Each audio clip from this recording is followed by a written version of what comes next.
The Last World. These wonderful things were planted on the surface of a round mind that was to become our present time. The mark of things belongs to someone, but if that somebody was wise, then the whole of things might be different from what it was thought to be in the beginning, before an angel bandaged the field glasses. Then one could say nothing, hear nothing, of what the great time spoke to its devisers. All borders between men were closed. Now all is different without having changed, as though one were to pass through the same street at different times, and nothing that is old can prefer the new. An enormous merit has been placed on the head of all things, which, bowing down, arrive near the region of their feet, so that the earth stone has stared at them in memory at the approach of an error. Still, it is not too late for these things to die, provided that an anemone will grab them and rush them to the wildest heaven. But having plucked oneself, who could live in the sunlight? And the truth is cold, as a giant's knee will seem cold. Yet having once played with tawny truth, having once looked at a cold mullet on a plate, on a table supported by the weight of the inconstant universe, he wished to go far away from himself. There were no baskets in those jovial pine-tree forests, and the waves pushed without whitecaps in that foam where he wished to be.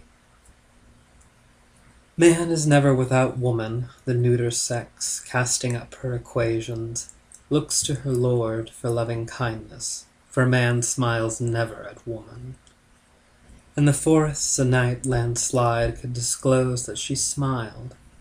Guns were fired to discourage dogs into the interior, but woman, never. She is completely out of this world. She climbs a tree to see if he is coming. Sunlight breaks at the edges of the wet lakes, and she is happy, if free, for the power he forces down at her like a storm of lightning. Once a happy old man, one can never change the core of things, and light burns you the harder for it. Glad of the changes already, and if there are more, it will never be you that minds, since it will not be you to be changed. But in the evening, in the severe lamplight, doubts come from many scattered distances, and do not come too near. As it falls along the house, your treasure cries to the other men. The darkness will have none of you, and you are fodled into it like mint in the sound of haying. It was 95 years ago that you strolled into the serene little port. Under an enormous cornice 6 boys in black slowly stood. 6 frock coats today, 6 black fungi tomorrow. And the day after tomorrow, but the day after tomorrow itself is blackening dust. You court obsidian pools, and from a tremendous height twilight falls like a stone and hits you. You who are always in the way, flower, are you afraid of trembling like breath? But there is no breath in seriousness. The lake howls for it. Swiftly sky covers earth, the wrong breast for a child to suck. And that, what have you got there in your hand? It is a stone. So the passions are divided into tiniest units, and of these many are lost, and those that remain are given at nightfall to the uneasy old man, the old man who goes skipping along the roadbed. In a dumb harvest, passions are locked away, and states of creation are used instead. That is to say, synonyms are used. Honey on the lips of elders is not contenting, so a firebrand is made. Woman carries it. She who thought herself good only for bearing children is decked out in the lace of fire. And this is exactly the way she wanted it, the trees coming to place themselves and her in a rite of torpor, dust. A bug carries the elixir, naked men pray the ground and chew it with their hands. The fire lives, men are nabbed.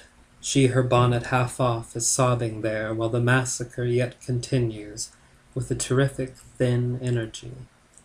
A silver blaze calms the darkness. Rest undisturbed on the dry of the beach, flower, and night stand suddenly sideways to observe your bones, vixen.